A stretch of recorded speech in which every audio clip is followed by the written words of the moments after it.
So Rendever is building an entire virtual reality platform specifically designed for seniors, for specifically looking at that point in the aging process where due to physical limitations or health limitations, if you have hip problems or knee problems or heart problems, your ability to travel kind of decreases, right? The logistics, getting on a plane, walking up 100 steps to go see this amazing statue, it becomes too hard. What we see when people start to face that reality is that social isolation starts to set in, depression starts to set in.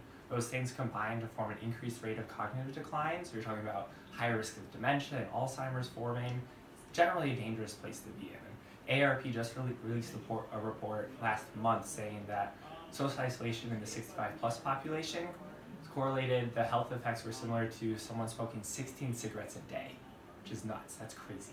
So what we're doing is we're using virtual reality to look at those folks who are kind of stuck in place. So whether they're aging in home or aging in a community, they're stuck in a smaller physical place, and we're using VR to bring the world straight to them. So they can put on these headsets, and multiple people can put on headsets at the same time and go on a tour to Brazil and look at, Cristo Redentor, one of the 7 wonders of the world, which while you and I might be able to go there, we want to do that for our next summer trip. That's no longer an option, and that's a bucket list item, it's really hard.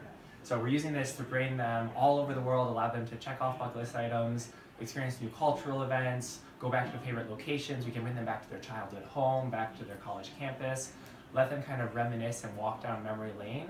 And when you're looking at folks who are on a cognitive decline scale, you're looking at short-term memory loss happening first, but people really hold on to their long-term memories. So being able to take people back to places that are really meaningful from their first decades, activate really high visual stimuli where you're standing in front of your childhood home and looking down the street and be like, oh, I remember that neighbor, I hated them, right? And just talking about these things that were really significant for them, it's activating these memory centers there's a ton of research that shows that it's super therapeutic.